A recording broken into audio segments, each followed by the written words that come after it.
What if Reed Richards was actually a bad guy? Well, you could end up with the subject of today's video and one of my personal favourite villains, the Maker.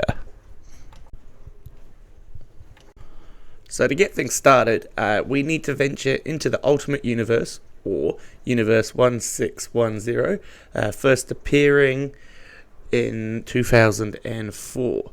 This version of Mr. Fantastic was portrayed as a younger, more modern day version of the Reed Richards that we know from the 616 universe. In this universe, this version of Reed Richards gained his powers through a malfunction of a teleporter experiment whilst working with Sue, Johnny and Ben. Most of the stories after this followed in the same system sort of as the Fantastic Four story arc, so a lot of the early days Fantastic Four was very similar to the 616. However, at the time the writers did try and make it a bit more up to date, so say Sue Storm wasn't this damsel in distress like she was in the early days, and Ben Grimm was battling a lot with depression because he was now this big ass rock monster, and Reed was doing his best to try and cure this. Now, it's about at this time we start to see some changes in Reed, and you start to see him change from the good guy that we all know him as. We start to see him changing from the Mr. Fantastic we know into the Maker. This all happens in Ultimatum. Okay, so into Ultimatum, the story basically of Magneto taking revenge on the world after he believes that his kids were killed off at the end of Ultimates 3. Ultimates being this universe's version of the Avengers. Anyway, the story saw many deaths, a lot of main characters, a lot of side characters, all sorts of things. They're getting killed off. One of these characters was the father of Sue Storm, Franklin Storm.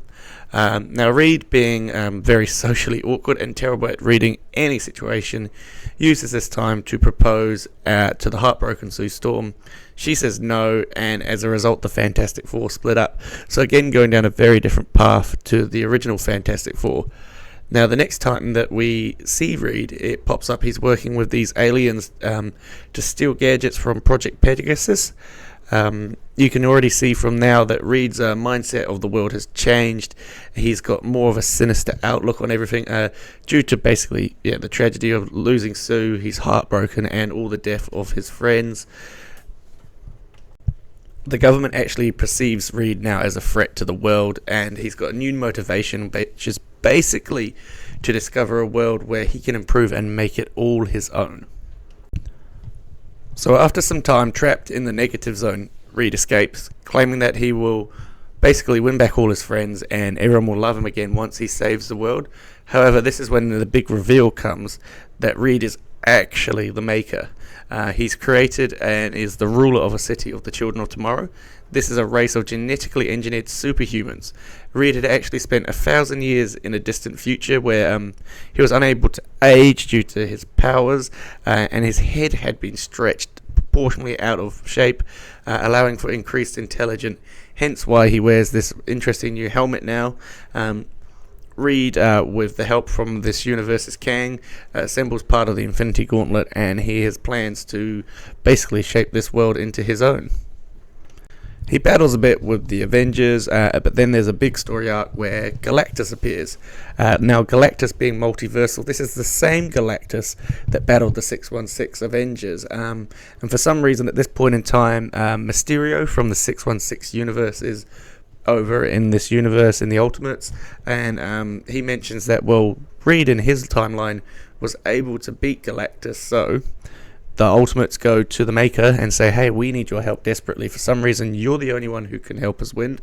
The Maker and Miles Morales, Spider-Man, basically cross into the 616 multiverse and go through all Reed Richards files on how to defeat Galactus.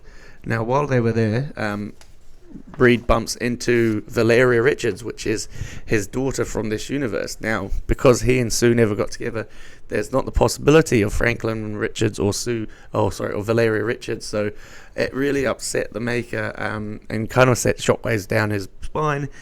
So when he got back to the Ultimate Universe, he was kind of a little bit changed at this point in time. Now, of course, once he got back, they were able to beat Galactus, and they managed to send him to the negative zone where he was basically starved to death. So that was the last time you see Galactus in the Ultimate Universe, and possibly up until Secret Wars the last time we saw Galactus. Which now brings on really the biggest story so far for the Maker, which is Secret Wars. So what was Secret Wars? Well, if you need a big retcon in Marvel, you have Secret Wars. This time around, there was lots of incursions happening. All the universes were banging into each other.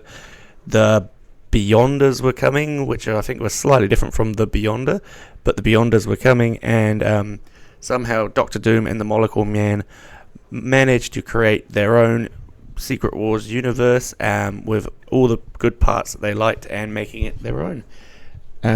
However, some characters managed to sneak through the gaps, one of which was the Maker, and the other 616 Reed Richards. So in this story arc, basically 616 Reed and the Maker are teaming up basically to stop Doom, all his plans. Two of these brains working together. How can they fix it? How can they reverse it? Of course, along the way, the Maker tries to betray Reed and take his life as his own, but Molecule Man Owen Reese manages to reverse it, and in the end, Reed defeats Doctor Doom. And we end up with basically all new, all different Marvel. Now, with most good villains, he of course survived and somehow was brought into the 616 universe. He is a battle against the new Avengers, but is defeated. He's locked away for a little bit.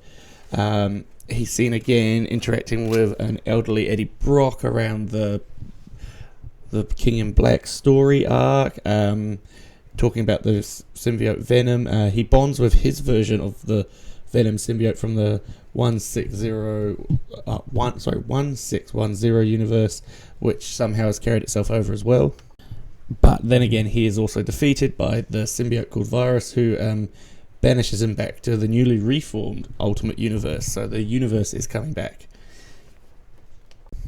And basically the most recent story, the Maker's new Ultimate Universe. The Maker wants to go home. He talks to Miles Morales and says, hey, we're not really from here, let's go back. Miles, however, well established now, they're not going to get rid of him from the 616 universe, decides to stay. Basically, then you find out the Maker is making his own version of a universe. So he stops a spider from biting Peter Parker. There is no Spider-Man. Messes around with Thor, so Loki is on the throne of Asgard. Many things, just basically stopping superhero origin stories. So all the superheroes we know no longer are formed the way that we thought they were, and it's a very interesting universe. In this universe, he recruits Howard Stark to help create a machine that basically makes him invincible.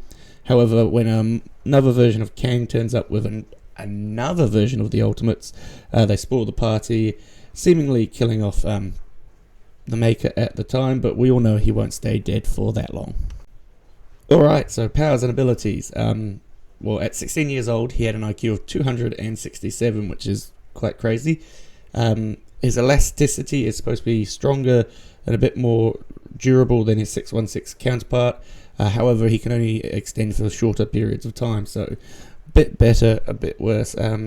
He has increased intellectual abilities from his accident. Apparently his brain is always evolving, so basically picks up new things and learns more as he goes. Because of the accident as well, he doesn't actually have internal organs with his rubber body. He just basically has one giant bacterial sac that generates food for his whole body, which is pretty weird if you ask me, but that's basically the Maker's internal organs. He has a brain and a fluid sac. And so yeah, that is currently the Maker as it stands. I really like this character as an idea of a villain, taking one of these characters, which is basically the original family in Marvel, and turning him into almost a version of Doctor Doom. He's a different version of himself. He's evil. He's got the intelligence to pull off his plans as well. I think in one story arc, before he becomes the Maker, he injects the Hulk with Ant-Man PEM particles, and so you get a huge Hulk. That just, in my mind, blows my mind. Yeah, he's just a awesome villain. I would love to see him get a good run taking on the 616 Avengers. See him interact with the Council of Reeds a lot more, because he could easily corrupt them, in my opinion. Yeah, I just think the Maker was a good idea, and one of those characters I was worried was going to disappear once the Ultimate Universe disappeared. So when they brought him back, I was very, very happy. And yeah, so that was The Maker. Let me know what you think. Let me know if I've missed out any story arcs you thought were great. Where would you like to see them go with the character? And do you think he could beat the Avengers? Let me know in the comments.